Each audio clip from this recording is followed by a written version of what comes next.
Okay, so I want to talk about a very taboo subject, a very unsettling subject, but a very important subject, and that is the history of lynching in the United States. Now, a few things I want to make clear about this video. The reason why I'm uploading this is sort of twofold. Firstly, I believe it is very, very, very important that this side of history is never forgotten. And secondly, when I've uploaded videos about Black Lives Matter and my critical stance on the approaches they've taken, um, I would hate the perception to be that I don't understand American history. I don't claim that I'm an academic expert on it, but I know enough to understand the historic treatment of black people in America. So that's the other reason I'm uploading this, to kind of counter that perception that perhaps some black people may think that I'm ignorant of American history. Um, Another thing I want to say is that people may be tempted from a sort of nationalist perspective to say, oh, this British guy is criticizing America. I want to make it very, very clear that my country is very far from perfect. Um, we never really had a history of lynching in the same way, but Britain also has a very dark past. We were heavily involved in the transatlantic slave trade, that goes without saying. We did abolish slavery 30 years before the United States. Um, in fact, 50 years, we abolished slavery in the British Empire in 1833 under the administration of Lord Grey. We abolished slavery within the United Kingdom itself in 1807 under the administration of Lord Grenville. Um, that's a full 50 years before the Emancipation Proclamation in the United States. So there is that history. But, Britain also has a history of racism, and there's no question about this whatsoever. Right up until the 1970s, there were pubs in Birmingham, that is Birmingham, UK, not Birmingham, Alabama, that were refusing blacks and Irish. So by no means do I want to give the impression that this is kind of a British person being kind of, oh, we're better than you. There are some differences in the history, but we are very far from perfect, and I want to make that clear. Um, so, um, I want to talk a bit about some famous cases and about why, in my view, it's very important that we don't overlook this. I'm saying it also as a white guy, that's kind of obvious. I'm not American, but I think it is important that I say something about this because I have been making videos critical of Black Lives Matter. Um, and I would hate if there was a perception of me as something that I'm not. So, yeah, here we go. I was going to upload this video actually at a time that coincided with the centenary of one of the most famous lynchings, but my computer isn't that reliable, so I'm going to just do it right now.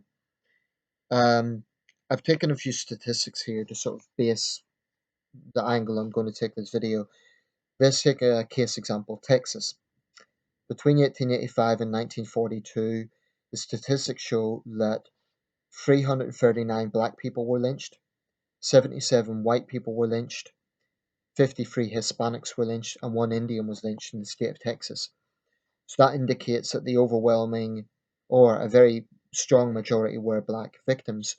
There were whites lynched, and this is something that should not be forgotten. Um, and there were also Hispanics and other minorities targeted, but there were whites lynched, and that's an aspect of lynching that shouldn't be overlooked.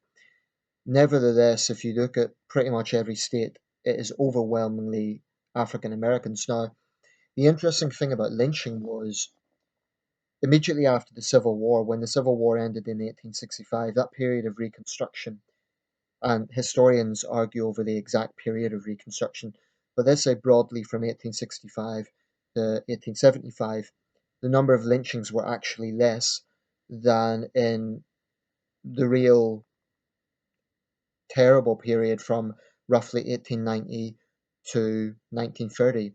That 40-year period, 1890 to 1930, was the peak of lynchings in America, and it was nationwide, but they were particularly prevalent in the Deep South, Alabama, Louisiana, Texas, Georgia, Florida, Carolinas.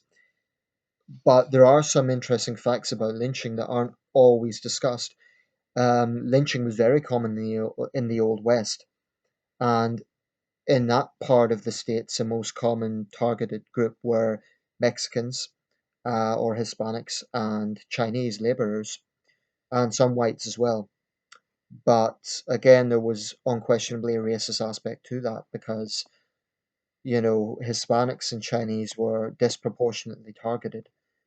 Um, some famous cases: Henry Smith, African American, Texas, 1893. Um, Laura Nelson, Oklahoma, 1911. She was African American. Leo Frank, Georgia, 1915. He was Jewish American.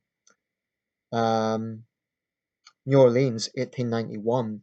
The anti-Italian lynchings. So there were Italians targeted in these lynchings as well. Should say Italian Americans.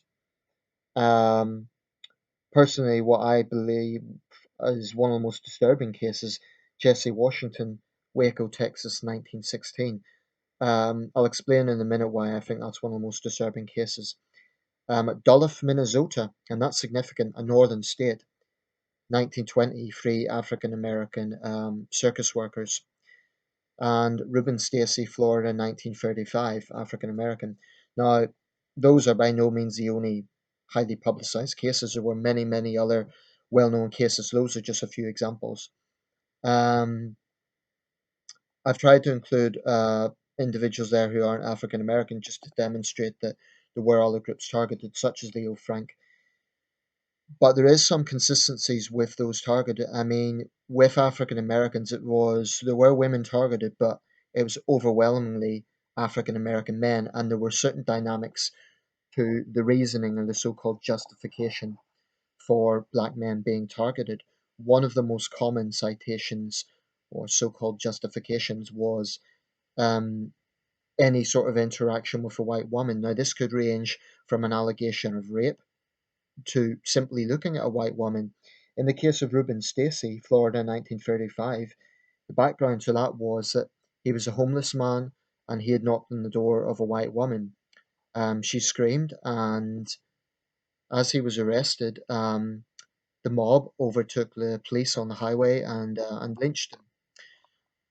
The photos from that are very disturbing because the most disturbing thing about it is not the men surrounding him and lynching him, but the fact there is a little girl there watching this.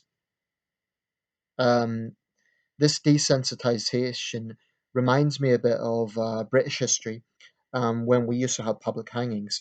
Now, the difference is in public hangings in Britain, there was no racial dynamic because they were white criminals who were being executed. It was barbaric, very barbaric. An example was Jonathan Wild, who was a highwayman. He was executed in 1725 at Tyburn in London.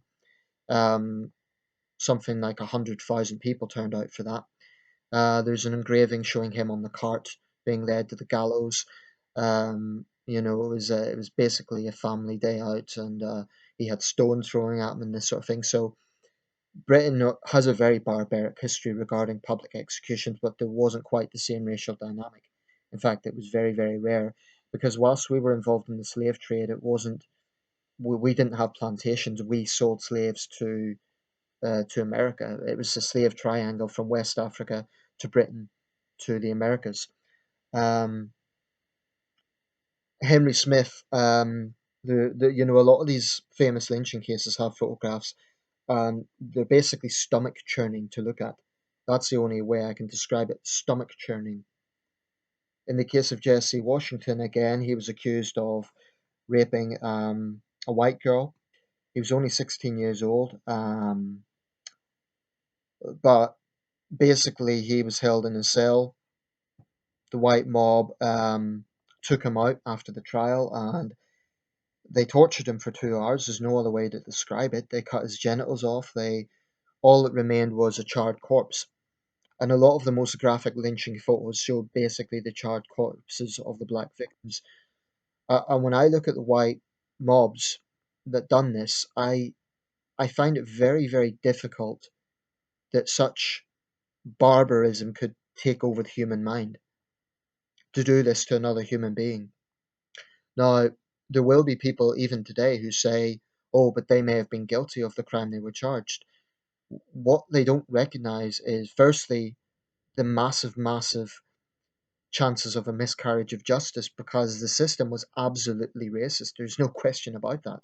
I mean, in the Ruben Stacey case, the white woman that supposedly she claimed that Ruben Stacey had held her at knife point, she later recanted that. They never took that into consideration. Now, the white mob would have found any excuse to lynch someone. They didn't give a damn about evidence. And that is what is so sinister about these cases. This was extrajudicial killings. This is what we see in certain war zones in the world today. You can see it in Nigeria, you can see it in parts of the Middle East. Um, so, this isn't unique to America, but the reason why it is important in America is the world's most powerful country. And let's be honest, America likes to lecture other countries about human rights. There was a famous example during the Cold War, I believe it was 1953, when a delegation of Nikita Khrushchev said, "You're lynching Negroes," to the American delegation. The point being was, Uncle Sam, stop being so hypocritical. Now, as barbaric as communism often was, you can't charge Soviet communism with that. You just can't. So they had a point about the double standards. Um, the Duluth, Minnesota case showed that whilst it was prevalent in the South, it wasn't unique to the South. But what I find most sinister about lynching is not that it took place, but the public acceptance of it. It actually got to the point where there were postcards sold around the South as souvenirs. This to me is utterly, frankly, bone chilling that such a barbaric spectacle could be seen as something to actually openly celebrate. Very often in film, especially, the depiction of lynching is Klansmen coming in the dead of night, terrorizing black Americans, bringing them out into a field and lynching them. And certainly that happened. But what shouldn't be forgotten is very often this was done in broad daylight amongst large crowds. And the police officers, now you could argue it's because they were outnumbered, but I don't think that is the full story. I think they didn't give a damn. I think in many cases the judges were complicit in this. Um, and this is an area where the whole states' rights question, I think, is a major talking point. I mean, another focus point of this is that the majority of lynchings occurred in Democrat controlled states. So when the Democrats get high and mighty about racial issues, they shouldn't forget that. Um, so, you know, America should never, ever, ever forget this. I'm of the view that no country should forget its dark past, and I include my country with that. So this isn't just about attacking America. I include my country as well. We should never, ever, ever forget our complicity in the slave trade. Um, but it's no good saying, well, they may have been guilty of their crime. That really isn't the point. If they were guilty of their crime, they should have been punished. But when you have a complete lack of a fair system, which it was, then all other arguments really go out the window. Because someone like Jesse Washington or Henry Smith or Leo Frank or Reuben Stacey were never they never had a chance in hell of getting a fair trial and of facing due process in the way that would be deemed humanly acceptable today. And I find it frankly despicable that there are still white supremacists in the United States that try to justify this, that try to somehow present it as acceptable. You don't have to be a namby-pamby liberal. You don't have to be a left winger to see that this was. And by the way, when I say namby-pamby liberal, I'm not trying to be. I'm just talking about, okay, I'll apologize for that little thing that just came out with. All I'm saying is this shouldn't be something that is left and right wing. I apologize to liberals for what I've just said because liberals were very often in the forefront of of trying to do something about this. The NAACP, white liberals were very courageous, it has to be said. So I apologize for what I've just said. I'm talking more in today's context. Um, you don't have to be liberal or left wing to see that this was wrong, and I'm sure there's many Republican conservatives who agree that what happened was utterly barbaric. But I'm making this video because America cannot forget this. And that's not to say that justifies Black Lives Matter today and some of the tactics that they're using. I believe that is misguided. I believe their tactics are polarizing, but it is important that when they say things like "you whites must never forget this," they're wrong to generalize all white people, but they're right to say that there is a history there. There is, and it is the responsibility of white people not to feel personal guilt. That's not what I'm talking about, but at the very least to acknowledge what happened. Now, when I make videos about Black Lives Matter or other groups that I'm cynical about, I always try to be, I always try to say, well, look, I know the history, and I can understand African Americans looking at this and having a unique emotional reaction. I mean, I feel sickened by it. Excuse me, I feel sickened by it. I feel angry by it. And I'm a British white guy living in another country. So I can only imagine what an African American would feel seeing these images. Doesn't justify hating all white people, but you really couldn't blame them for having a strong reaction to that. Um, and this is within living memory. You know, like I say, the peak was between 1890 and 1930, but lynchings were going on well into the early 50s. In fact, the last recorded lynching was 1989. And that was different from the earlier period. It was, it was Klansmen, it was late at night on a highway, still barbaric. But to me, the most sinister lynchings were those that basically got crowd participation and they destroyed the innocence of children, got children to watch these things. I saw one photo, I think it may have been the Duluth lynching. It showed a young guy with what must be his girlfriend, and the caption underneath, sort of like, I guess you would call it gallows humor, said, "This is a great place to bring your girl on a date." I mean, that's the other problem with lynching. It desensitized the white community to the point of sheer barbarism. The film Mississippi Burning is a very powerful film about the 1964 civil rights case in Jessup County, Mississippi. All I'm saying is that, sure, this is not about white guilt and feeling guilty for being white, but I do believe that white people have a responsibility to acknowledge the past and to acknowledge that things are not perfect today. Let's not forget the Charleston massacre just last year when that white supremacist piece of shit, Dylan Roof, decided to commit an atrocity against people who had taken him into their church. So the situation is not perfect today, and I do think that white Americans need to be open minded on this. That's not to say that they need to feel collective guilt for the past. I'm not saying that, but at least acknowledge the past. At the very least, acknowledge it. So leave it here.